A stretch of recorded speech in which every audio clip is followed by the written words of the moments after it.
Hey y'all, my name is Ann Wyatt. I started my career in workforce development with the state of Kentucky in 2010. That experience ignited a deep passion for manufacturing within me. I started this show hoping to raise more awareness around the bright outlook manufacturing careers have.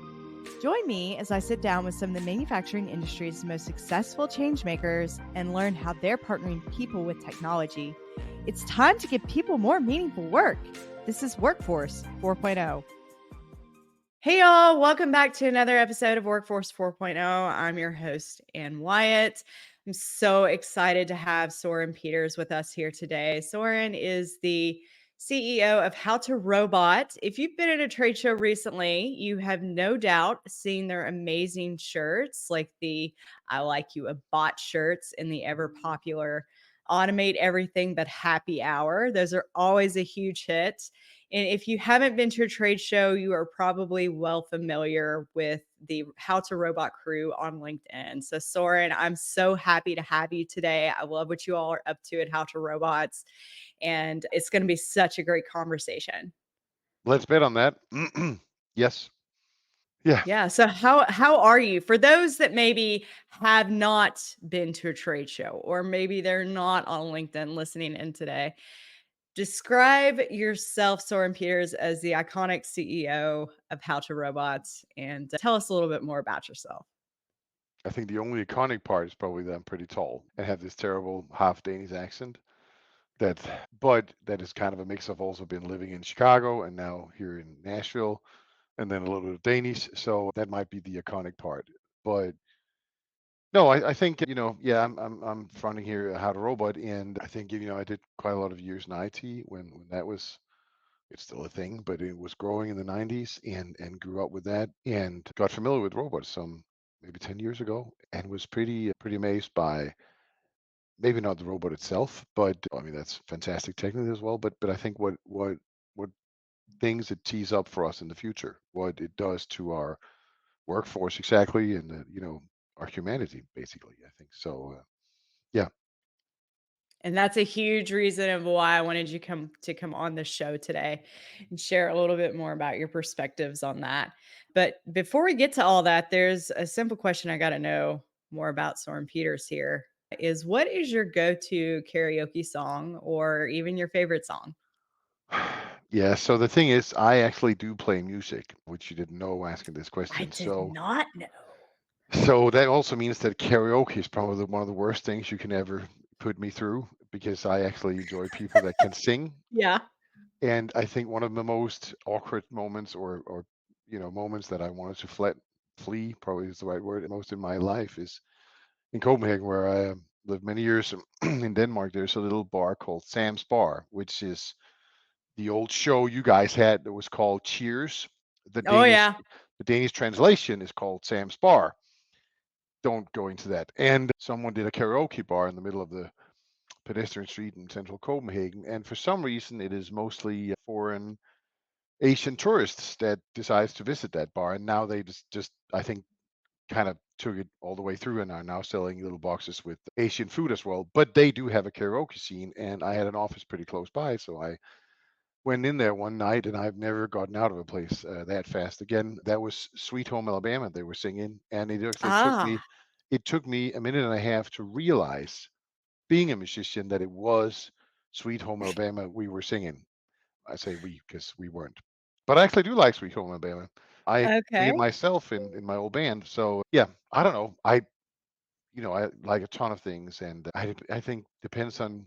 Don't you feel that way? That depends on where you're at and what you're doing. I hate flying, for example. I Mm-hmm. do nothing I else do than sit too. in a yeah. I sit in an airplane 3 times a week internationally and all that. So I do noise canceling phones, and I listen to classical themes when we in on very high volume when we you know climb, because then my Mm. idea is that at least I'll go out with a bang in a happy way to Lord of the Rings or something like that, but I probably wouldn't listen to that, at home. So yeah, I don't Yeah, I know. get that. Yeah. So Yeah. I have no idea what to answer, but I can tell you no song is my favorite karaoke song. I got you. Yeah. I understand. Sweet Home Alabama is popular here.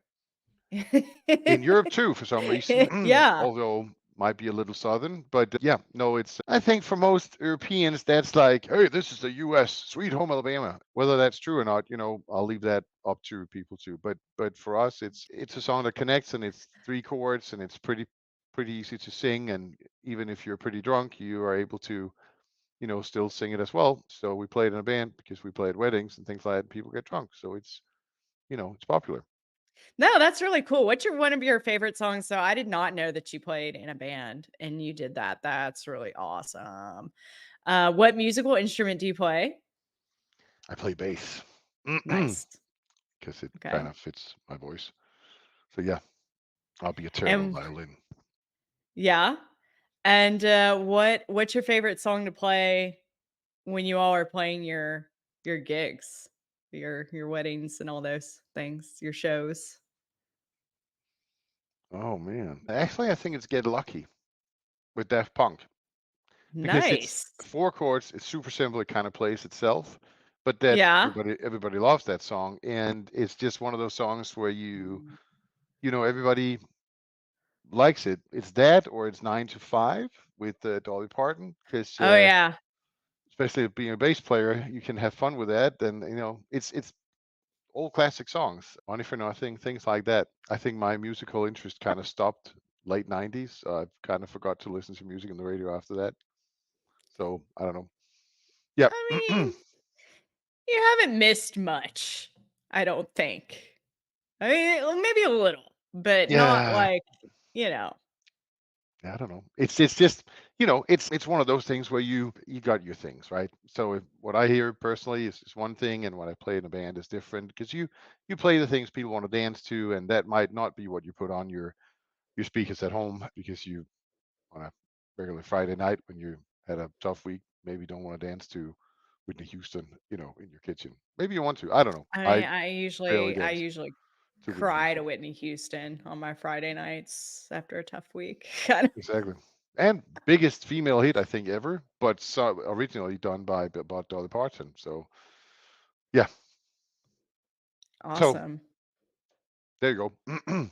That's really cool. Well, thank you for sharing that with me. That's awesome. I love music, so that's kind of my icebreaker for the show. So I appreciate your input on that.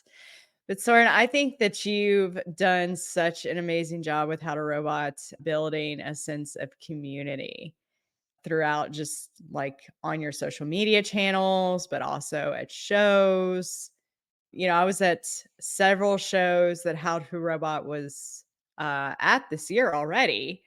So Assembly Show South there in Nashville, where I think we first met each other, Mhm. and then Automate, of course. And everyone is always kind of huddled around the How to Robot booth, and it's kind of interesting how you all have managed to grow your own little audience in manufacturing. So I've got to know, is that part of the How to Robot mission? I mean, I imagine that it is, right? And how important is that part to How to Robots to create and streamline that sense of community among systems integrators and manufacturers? I think it has become like even more important that you would think, and that we had thought of. And I think what you and I are doing right now is also a thing where I would never have thought, podcast and manufacturing happy hour and all these other shows Yeah. are getting such big traction in manufacturing as they are. I mean, obviously, probably, but who would have known some years back? I think I think every time there is a big change, there's also got to be some movement, some streams to follow. And I think we just try to be one of those streams where back in the IT days, as I, of course, like to talk about, because then I can sound old, is that, or wise maybe even, which isn't the case. There Definitely was wise. Yeah, well, but there was these. I think we called them evangelists, which is probably very biblical. But these were the guys that talked about, cloud or whatever it was. And I think it was the most terrible way of naming a person. I would, if there was one thing I never want to be, was an evangelist. But on the other hand, I think I realized that those guys made us listen to some tracks that kind of moved the needle a little bit in different Hmm. ways. And whether we like Steve Jobs or all the other guys, they also have their mission in, dragging us along a storytelling about a mission or a way, a path to follow.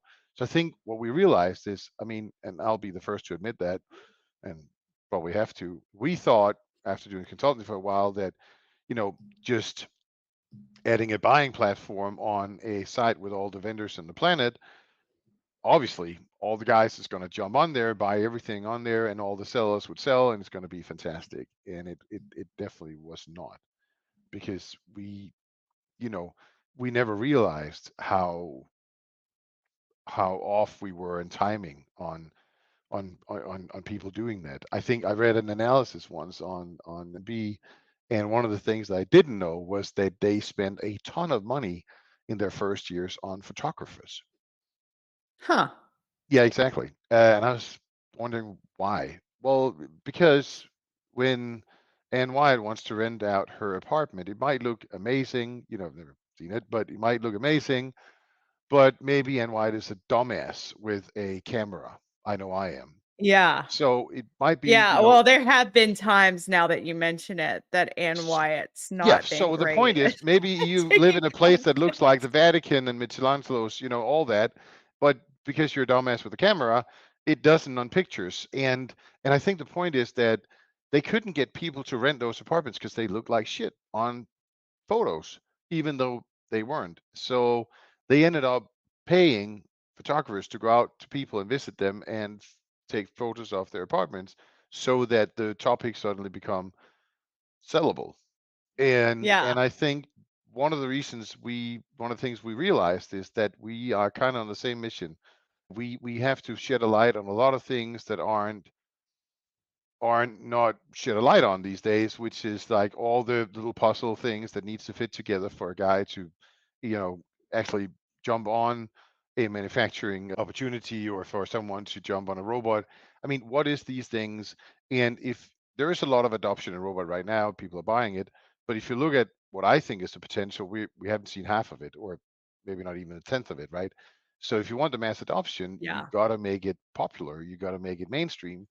And sometimes I do feel like listening to a very clever engineer sharing his wisdom on a robot might not be the mainstream thing that is necessary. So I think what we're trying to do is that. So it's just as much as we're serious about what we do, we also need to find a way to make the approach to it a little less steep. Yeah. That's the real Absolutely. thing. I mean, that's a huge thing that I tell people often is, look, I'm not the most technical person in manufacturing because that's not really my role, but it depends on, who I guess traditionally, your target buyer in hardware like and machinery like robotics would be, a plant manager or somebody in operations or, someone in, technology implementation. But really, it's not just that one person that you have to convince. A lot of times, like, think about in any business, I think, the CFO plays a huge role in what's what's approved and what is not It's true. in manufacturing and really in all business, and that's their job, right? So how do Yep. we make it approachable for a CFO even to True. think about? No, but true. And I think that's the whole point. It is that, we have to get the technicalities out of it a little bit, and because that would widen the horizon for a variety of buyers that may not be as comfortable in approaching these things. And if we want the workforce and everybody else to change gear, if we want to be more competitive in in countries where labor are both asking for better jobs, but also salary wise are a little more competitive or less competitive, then there's just that we need to make this accessible in a not so technical way. So I think that's what we're trying to do with the t-shirts. That's what we're trying to do with the platform. That's what we're trying to do with the consultancy, is just make this so much easier for the guys that think that this is something for them to do. But also the things that were difficult, 3 years ago.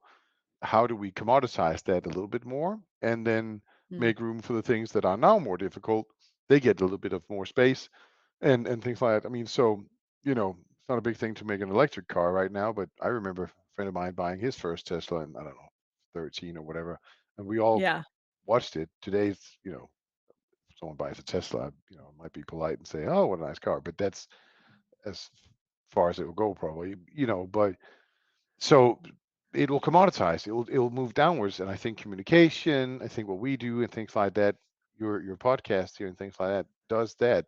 It helps ease the barrier, lower the barrier to pick up of this, Yeah. and take some of the fears away. So if you run around with a T-shirt that says "I build robots to impress my cat," you know, or behind every robot is a caffeinated engineer, whatever they say, right? We've also got a ton of others that we didn't dare print because they could be misunderstood in many ways. But yeah, I think it helps.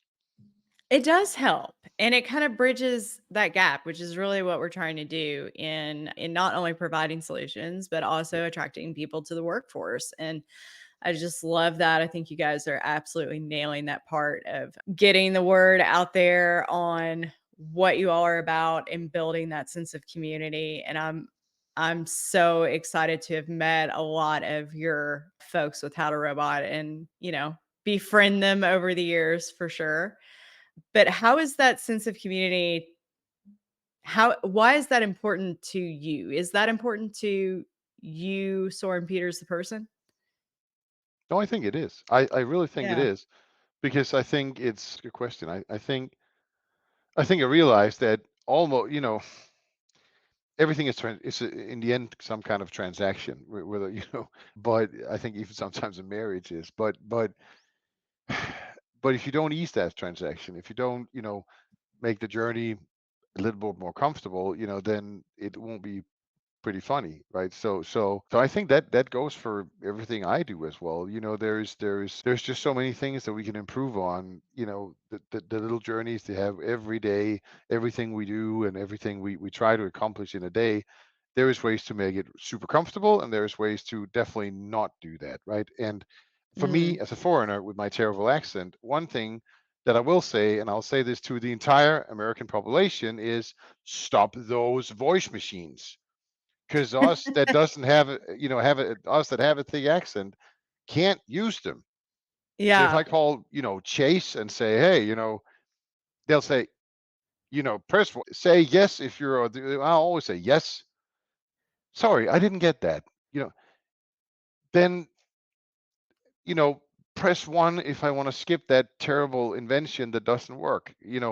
that's facts. Hey, don't feel bad because they don't work for me either, and I Well, there you just think go. it's beyond, like, Southern. And exactly. Well, I don't know about that. I think there's a fantastic little thing going around on YouTube that's pretty old, but it's an elevator someone installed. It's a joke, obviously, but they installed it in Scotland, and which is probably also a city in Kentucky. But here's the actual country of Scotland, and there's a voice elevated, active voice activated elevator, and you can just see these two Scots saying that is just about the dumbest thing. No one, because he'll say 11, Right, and the elevator say, "Excuse, please state the floor you want." 11, and right.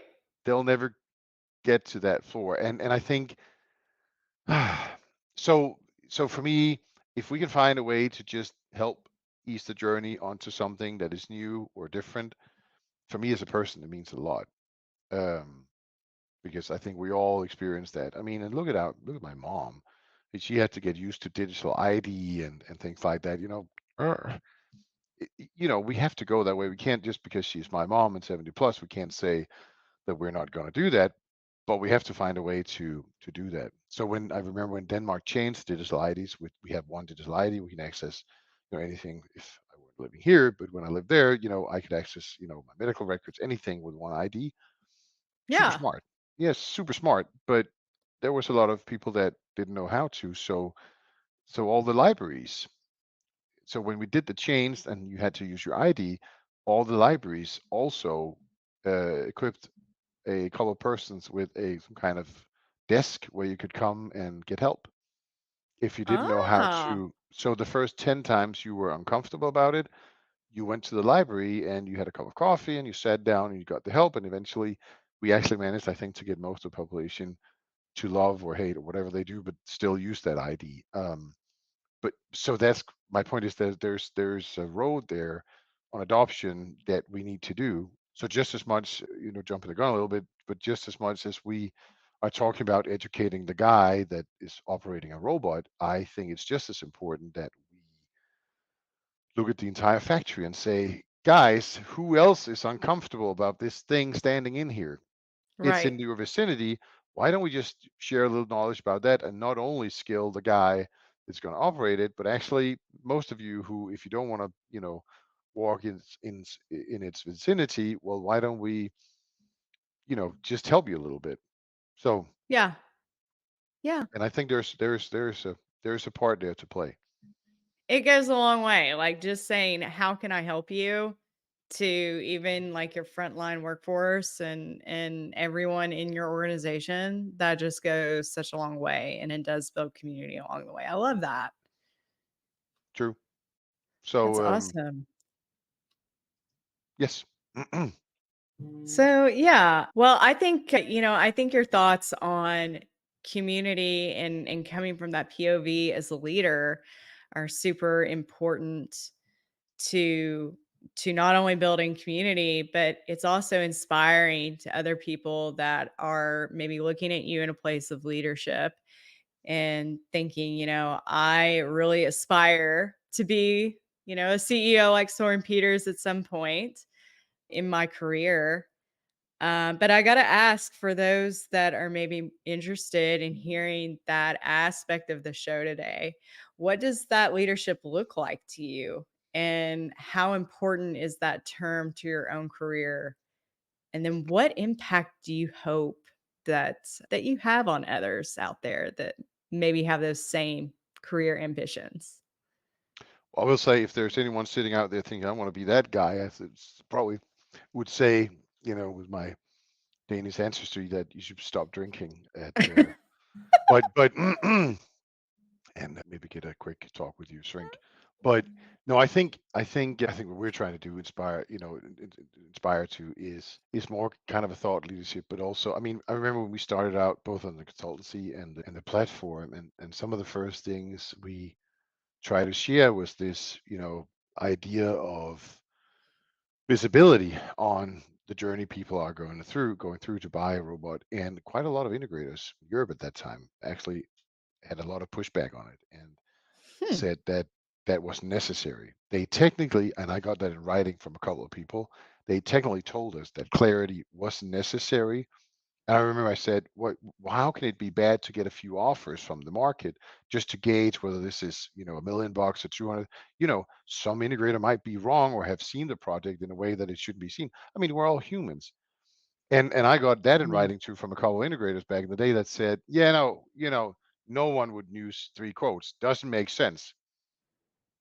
So I mean, I literally have that people saying clarity is not a thing, and you should only work with one vendor in the rest of your life. Yeah. And I, of course, seen from a sales perspective, can appreciate that. The funny thing is, just imagine you're not on that winning sales team, but on the sales team that didn't win. Then you would kind of hope that they weren't so one way minded. So I think it's just, I think where we are now, we're definitely seen as more of a independent source. When we write an article, we're trying not to advertise for anyone, or we're trying to not do these things, but literally just say, hey, there's opportunities within welding. If you didn't know, there's enormous opportunities with welding and robots. And sometimes the integrators or OEMs felt, well, they know that. Well, no, they don't. Some do, agreed, but some don't. Not So everyone. exactly, so make room for that, please, right? And I think there's that. And I think also when we did a number of seminars, when we started back in Europe, about robots and people, and the clashes there, because there was quite a lot of good cases to It's base my a few favorite stories around. Yeah, yeah, and it's my and there favorite was, subject, robots no, I and people. remember. I mean, one of the things we've done a lot is help hospitals automate their logistics chain, and things like that. And And there's good and bad use cases. And I remember there was a case in Scandinavia that won't mention any names, but I think it was 2017, and they was all over the news that they had bought mobile robots for their logistics, and they even painted them pink and gave them names. And as I said, all over the news, Brave New World, fantastic. It wasn't that much all over the news 2 years later when those robots were standing in a corner with all their wires cut because they forgot to kind of tell the people at the hospital that they were introducing them. And so the reaction, of course, was to throw bicycles in the hallways and block the paths so that they could assault the robot and cut the wires or things like that, right? So, and nothing wrong with that. All they tried to do was help the guys not push so heavy loads so their backs would be fine. But they just forgot to tell them. They read it out in the newspaper, and it was a mess. So one of the things we learned is that when we started doing helping hospitals do these things, get in front of it, talk to the people first. Hey, you guys, we're trying to do this, and the purpose is this. And you should be afraid, but we need to get you educated because now you're going to ease the life of those robots that's going to haul the heaviest loads. But that also means, guys, that you don't have to haul linen anymore. You can haul passengers. In other words, Yeah.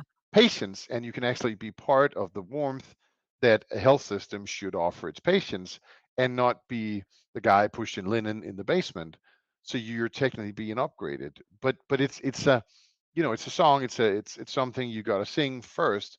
If not, they'll definitely see it as, okay, so it's taking my job. Okay, not happening. Yeah. um and then there's humanoid aspect, sorry, humane aspects of it too. I read there was a Danish guy who wrote an article this morning about obviously AI and where do we stop and where do we start and when does it become dangerous and all these things. But one of the things that I remembered was that one of the hospitals, we were debating how we could help them and what we could transport with those robots, or they were technically discussing with themselves what they can transport. One of the things that a hospital do transport is corpses. So where do Yes. you kind of draw the line? Is linen okay? Is food okay? Do you want your food transported on a robot that just moved Mr. Smith down to the, you know, morgue 10 minutes earlier? I mean, where's practicality? Where is how we see these things, and where's the normality at? And how does that affect the people that are working with the robots as well? How do Yeah. we talk about that? So I think we learned that some of the things that we do is not only technical and what's possible, but also kind of talking into how the technology kind of merge with the people. Definitely. Yeah, I mean, yeah, so I could see that, you don't necessarily want to be served by an AMR that has just, Oh, and you don't also know. I get it. You don't know, but it's done just, that, but what if someone maybe we found have out? different two different robots. Or maybe you don't want to do that because people will see the robot transporting Mrs. Smith, and a robot has an accident and drops him or whatever. I mean, that's the whole. There's so many discussion here to be had. I think this Yeah. is not about robots, but a funny thing. I was in Poland, and there was three factories side by side, and they all did electronics, and two of them couldn't get people. They had, I mean, simply couldn't get people enough. Whereas the third factory had no problem getting people, all good. And I was curious to why, because there was a line outside Factory 3 with people applying for a job, and the other two didn't. It had windows. Oh, yeah. So Windows are sometimes it's nice. as basic as that, right? We Yeah. all, I've been in a lot of plants that don't have windows. but there you go. So maybe I mean, so my point is there's so many things on this whole journey with, going towards building better factories and things like that means so much more than we're used to. Yeah. So for me, It's that's leadership. interesting. Shedding a Yeah. light sometimes on things that people don't think about or haven't noticed. I think is and I think doing that, then you can only hope that eventually this will pick up and people will, you know, at least add windows to their new factory or whatever necessary, just because I sat here and said I think it was a pretty dumb idea not to. So if I'm lucky, there's one guy listening and he'll put some windows in that factory because maybe, Yeah. That would be engineers. nice. Yeah. Yeah. Right? And yeah, natural light, there's a lot to be said about natural light. I mean, even, you can like I have houseplants, so in the winter I have to bring them inside. They hate the winter inside. They hate the winter inside even though the winter is climate controlled inside for them. I mean, because they just do not do well without real light. And that's I think humans are kind of like that. But as a leader, I think that that's a great point that you make about like shining light on the things that no one seems to notice, but that are important conversations to have. And I really resonate with that because I kind of try to do the same. Do you ever feel like as a leader, like how do you influence and make a positive impact by doing that? Or do you feel like it's like your responsibility to? I feel responsible. I'm like when I go out of this world, I want to make sure that these things were looked at and like we weighed all of these decisions out before we just went and shot from the hip and made a bunch of decisions that maybe impact our future generations. But do you feel like I 'cause don't know if I I get attached, I don't know. no, I do that too. I don't know if I ever put words on that in the sense that, I think, and I'm not saying I'm, good at it, but I think, and this is going to be a very philosophical thing, but so let's do that quick.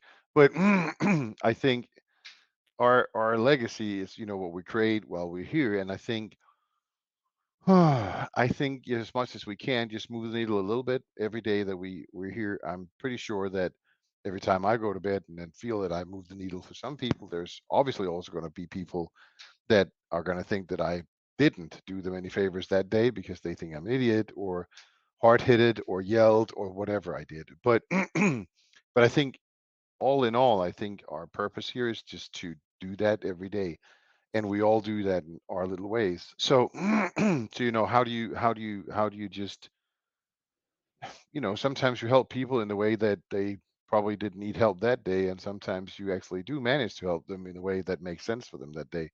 But I think the one thing that I always think about, whether I live up to it every day is probably a different discussion, but at least I think about it is, you know, you you shouldn't buy people for their birthday present what you want them to have, right? And you should Yeah, buy what they need.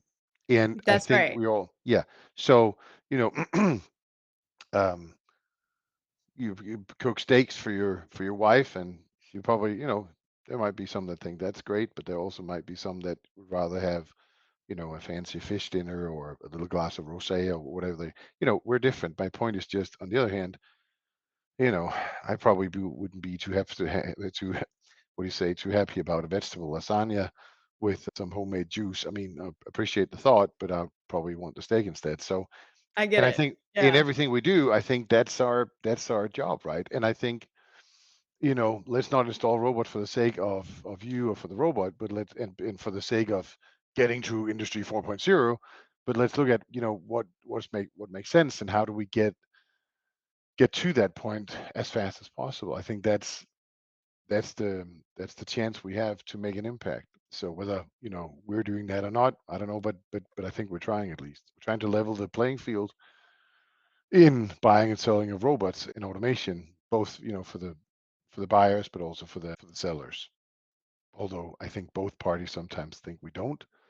But yeah, It is what it is, right? exactly. And Yeah. and sometimes you just see what they don't, because I've seen thousands of offers across the platform now, and that also means I see all the shitty offers. That also means that you'll know which Yeah. one is going to resonate and which one is not. And you tell that to the seller, and he'll say, "Yeah, no, no, no. We did that 50 times over." And okay, and how many deals did you won? Yeah, but Yeah. okay, so yeah, I think that's what you can do. That's some good gems in that thought piece, I think, for sure. Thank you for that. And I'm glad that you brought up, robots and use cases for robotics in hospitals and other industries. That kind of leads me into this conversation about technology and how we think that technology will ultimately impact the way that we work. how do you think like in 10 or 15 years from now, how do you think we'll work with technology? And do you think there'll be that incremental of an impact? Oh yeah. But if you think about it, what what where technology really picked up was when we converted it from technology to something very usable, like, one of those. Mm. Uh-huh. Yeah. Um, so the transformation is where I think it's going to take place. So you know, if you're the harder it is to program a thing to do something for you, the less of an adoption, obviously, right? Mhm. Um, but I also think I said it before a show in London somewhere, and I said, the more we say custom, there is a chance that if we say custom enough, we say it because we're proud of custom, and custom sounds like craftsmanship, which is great. But Sure. there's also a lot of things that this is not no more craftsmanship. This is just now a thing that's been mass produced, and there is Yep. beauty in that too, right? There was craftsmanship, big craftsmanship in this, and there is, of course, every day. But my point is just that I think the mass adoption thing and getting over that hump is going to be about making it super accessible. And that doesn't mean I can buy it anywhere. That makes the way I can approach it. And buying a robot is still not common knowledge. Common knowledge is you buying a car. You might be, their person that has, her head mostly buried in the sand for the last 30 years, and still you kind of have an idea of which car to buy and what you're supposed to be looking for, crazy enough. So we Mm. kind of have that with us, all of us now, but because our dad or mom or whatever friends told us about what was a good thing, what was a bad thing. Hey, about this XYZ car, it was a shit show, and then about this one, it was amazing. You mix all this together and you get an idea, and then you go out buy it. We're not there with adoption of automation and robots yet, so you personally maybe don't have an opinion about it. Also, the knowledge to do that. So the Yeah. quicker we can transform that into something that is as accessible as this, the faster it'll go. And I think we're some way from that yet. But of course, how the robot was constructed with that purpose. You know, you should be able to just record a video of what you guys are doing right now. And then hopefully, someone that does these things, call you back and say, hey, that's exactly what we do. You can get it for $125,000. You can have it Monday. But if Yeah. you call them and say, "Hey, I can do that custom build just for you," so you'll say, "Oh, really? So you haven't done that before?" Yeah. I'm not saying it'll go that way, but I'm just saying there is the potential of the conversation de-rooting. So it wasn't very fancy to say late '90s that IT had to be non-customized or standardized because we all felt pride in that. But nevertheless, it happened. It got standardized and it moved the Right. needle a lot, and it became mass adopted in a much bigger way. We need to get to that point. And there's a lot of people doing that, but I'm just saying that is the end game. That is the play. So what kind of technology? People always ask me, what do you know of exoskeletons? I can spell it. That's probably what I know about it. I got a ton Yeah. of people with me that knows about it, but again, if you don't make it mass adoptable, who cares? Yeah. No, that's true. It'll be a Because then novelty. it's just yeah, well, it's hard to get, it Yeah. lowers that barrier to entry, Yes. you know? So the minute it becomes Yeah. agreed, so the minute it becomes accessible, it'll automatically favor the humans, and hence, that's why my mom has an iPhone. That's why she can actually use it to a certain extent, right? And Right. and that's fine. Well, for her, it's enough, right? I remember now and again when I visit her, I close down all the 60 million, Safari browsers that she has open because I feel she seen. doesn't know how to do that. But that's my task. I get it. That's fine. But all in all, she gets it. I think when we get to that point, we're done. And that also, then you're not uncomfortable about it anymore as well. Then you're not scared about it, and then it won't take all of your jobs in your mind. Yeah, in your mind, exactly. And I think that there's so many options for retraining and upskilling your frontline workforce to really, yeah, as I like to say on the show, give them more meaningful work. But really, I mean, this is like leveling up their career trajectories. This is giving them new obtainable skill sets, and this is increasing their wages across the board. And I'm really passionate about programs that are doing that well. Yeah. I don't know. I wanted to ask you because you have kind of a better grasp on international workforce development, I think, than I would. But what you've seen across the Atlantic there in comparison to what anywhere in the world and the United States, right? As far as like workforce development programs, what is out there that exists that we could learn from here in the States? Or is there a program in the States that's doing workforce development really well and helping that frontline workforce reskill effectively, in your opinion? It's funny, and I'm trying to remember the name of this. I saw a program it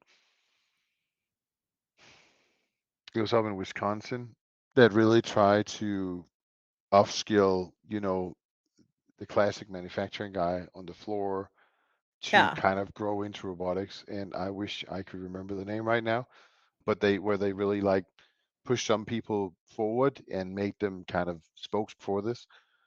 I do remember the company that used this, but that I can't share. But the right. company it is a big American company, and they do all kinds of edibles, and drinkables, and things like that. And they have plants in cities where not many people live. So obviously they are super dependent on people seeking their factory, to become work. And on the other hand, they also had to adopt automation because that was also their weak side, that they were so dependent on these workers.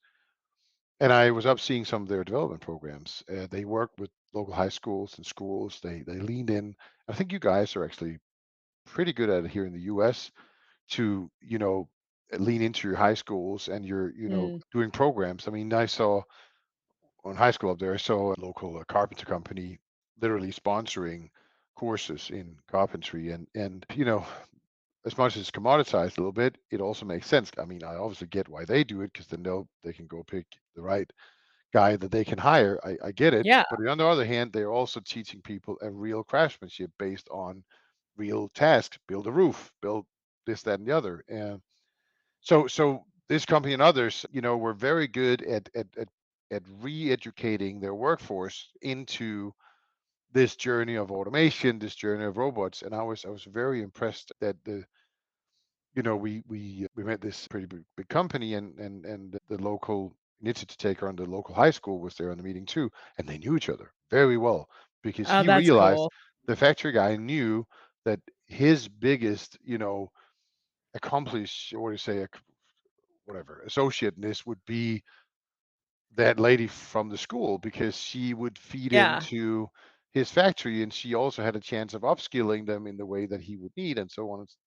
you know so I think, if you ask me, the big skills gap right now is, we are educating and pushing, robot engineers level high, very high, and super high for innovation and these big projects. But there's somewhat of a gap between that and the guy right now stacking boxes. How do we Mhm. again commoditize these That's things a my little thing. more? Yeah, Yeah. and create a 3-week course that really tees into, hey, you're adopting AMRs. What is go, what is no go? Have fun with AMRs.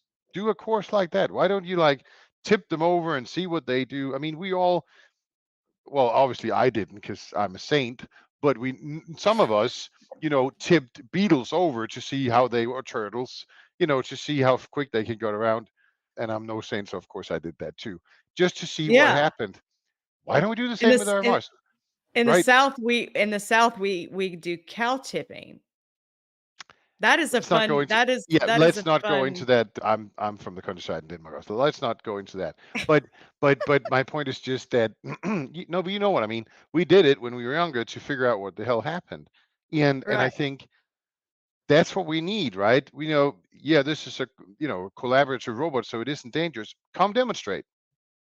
right. Let me see all my workers be assaulted by that Exactly. robot and see it not do that. But how can we build super simple things like that? Because that's going to lower the barriers, and it's also the minute you get over that barrier and that, it'll turn into hopefully some kind of interest, because then it's not dangerous anymore. Let's approach it. I have that, with snakes, for example. We technically have two kinds of snakes in Denmark, but no one's ever seen them. But we do. They're not really venomous. But here in Tennessee, they got venomous snakes. Oh yeah, And I'm you got super scared snakes of that here. because I didn't grow up next to things like that. And on the other hand, I really want to meet one or two or three, just to see what it's like. So Yeah, we kind of play with that thing that we are a little bit of comfortable about. Why don't we exploit that with our workers and use that curiosity and fear, by easing the fear, driving the curiosity, and make simple little programs that would just, you know, move them a little bit at the time to just get closer to adopting this, instead of making it a program with 12 courses and this, that, and the other, because it yeah, becomes it's hard. inaccessible if you're, if you're not really there yet, right? So yeah, I think there's a play there. I just see too few people doing that, and I think that's the biggest workforce development that we got in front of us. Again, See, I agree with that. right? Well, here's the phone. Yep. If we managed to do it with that one by making little apps and, you know solitaire, I think, have filled out an enormous gap in the IT world. I know that sounds weird, but I think for people to play solitaire on a PC Yep. helps. They can suddenly use a mouse, and they can, it helped them adopt, the technology by playing solitaire. I don't think you're wrong. I mean, how many of us spent a couple of hours at least of our time playing solitaire on a PC? I mean, raise your hand, right? I mean, everybody did that. And like Not what's gonna admit to great that. is that you did okay, well you did that mind sweep one then maybe. No. But but I mean, and a lot of the elderly generation still do that. I mean, they still like to sit around and play solitaire. Yeah. Don't lie. And like But now we have the games on the yeah, first question anyone's kid, mine including, my kid included, is gonna say, do you have games on your phone? Like, but but it teaches them how to use the phone and yeah, the internet and the hardware, the PC, whatever. yeah. You're right. We I should have have a who's gonna volunteer for that of our community? Who do you think out there, robot company wise, should volunteer? Because I feel like we should have a volunteer for that. Yeah, I think there is a lot of robot companies that drive adoption on the technical front, like the guy who's actually Yeah, going to run the robot. But I think, sure. as I said, this needs to go a step down. Not that guy, but the guy next to him or over, whatever. But I think that's where the adoption, because that guy is eventually going to, go into. I'm not going to sit here and admit that we copied software in the 90s from companies like Microsoft, but I think they kind of allowed that we did it. Not that I, of course, we never, of course, but if we did, If you had and had and if that had happened.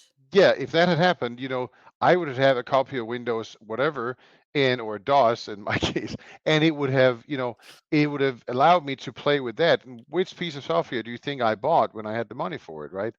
So there is just that adoption. So I think, stealing a little bit of software here and there, I'm not, thinking that's a great idea. But you follow my drift here. That Yeah. I think that helped a lot on the adoption, and I think a lot of these things really, really, really help. So I think, back to my mom, she normally tells me that, your niece is just so good with IT these days because she can use an iPad. Yeah, but we didn't have iPads, when I Yeah. was her age, and we had to program the thing. So Yeah. I don't think she's better with IT than so many. I'm not being insulted personally, but no, I think we helped her adopt so that she can just sit there pushing buttons and see Teletubbies. She's 13 now, so she probably don't want to do that anymore. But you know what I mean. So I I do. think we helped her, and I think that's what we have to do. So I think that's where the play is. I think software and robots going to play an enormous piece in this education on a simple level is going to drive the adoption, because then you get the normal factory workers to say, hey buddy, I've seen this, Why can't we just do this? And instead of being only the innovation department, because it's such a fancy thing that they do, you want the guy on the floor saying, "Hey, man, we can use a robot right here because I'm sick and tired of doing this shit. I've done it for 50 years. My Yeah. bag is tired of it. I'm tired of it. And I Amen. saw this thing at a Yeah. trade show. It's green and it really needs whatever it is. Boom. That's the guy because then you solve the adoption problem. Yeah. I love So, that. That's awesome. That's a really yeah, and that goes back to like listening to your frontline workforce too. Like something needs to be automated. You've got one out there that's willing to tell you, I promise. Right. yeah. Yeah. So Well, that's awesome. This has been such an amazing conversation today, Soren. I really appreciate your time here with us. Those that are interested in touching base with yourself or how to robots, what's a good way for them to reach out? I'm at sp at howtorobot.com. That's S as in Soren, P as in Peters, funny enough. Howtorobot.com or howtorobot.com in general is a good place to get hold of me. You know, I think that's, go to the platform and, if you're interested in robotics and thinking this could make sense to you, fill out a request. We'll help you. Just go about what could make sense to you guys and get you started on automation. And if you don't know where you want to get started, do the same and we'll send a guy out to walk your factory with you and tell you what the opportunities are and what it isn't, and probably what you shouldn't do right now is one of the big things we normally say. So I think that's probably where I would lean in if I wanted to contact myself, but yeah, which I barely don't. Awesome. Well, cool. Well, I appreciate your time and your viewpoints. This has been amazing for everybody that is listening into this episode of Workforce 4.0. We appreciate you. We will see you all next week. Bye.